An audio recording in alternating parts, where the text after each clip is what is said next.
ایک قاضی نے اپنے شاگردوں کا امتحان لینے کے لیے ان کے سامنے ایک مقدمہ رکھا اور ان کو اپنی رائے لکھنے کو کہا۔ ایک شخص کے گھر مہمان آئے، اس نے ان کی خاطر مدارت کی، اپنے ملازم کو دودھ لینے کے لیے بھیجا تاکہ مہمانوں کے لیے کھیر بنائی جائے۔ ملازم دودھ کا برتن سر پر رکھ کر آ رہا تھا کہ اوپر سے ایک چیل گزری جس کے پنجوں میں سانپ تھا۔ سانپ کے منہ سے زہر کے قطرے نکلے جو دودھ میں جا گرے۔ مہمانوں نے کھیر کھائی تو سب ہلاک ہو گئے۔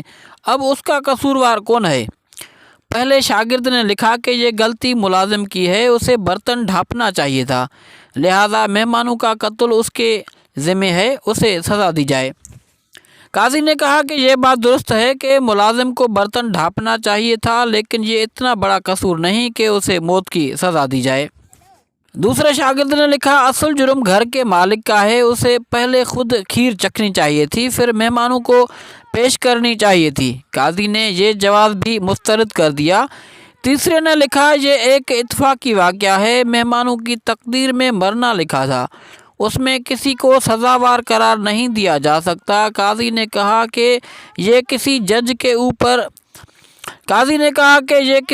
کی اپروچ نہیں ہونی چاہیے، جج اگر مقدمہ تقدیر پر ڈال دے گا تو انصاف کون کرے گا؟ چوتھے نے کہا کہ سب سے پہلا یہ سوال ہے کہ یہ سارا منظر دیکھا کس نے؟ کس نے چیل کے پنجوں میں سانپ دیکھا؟ کس نے سانپ کے منہ سے زہر نکلتا دیکھا؟ اگر اس منظر کا گواہ ملازم ہے تو وہ مجرم ہے، اگر گواہ مالک ہے تو وہ مجرم ہے، اور اگر کوئی گواہ نہیں تو جس نے یہ کہانی گھڑی ہے وہ قاتل ہے۔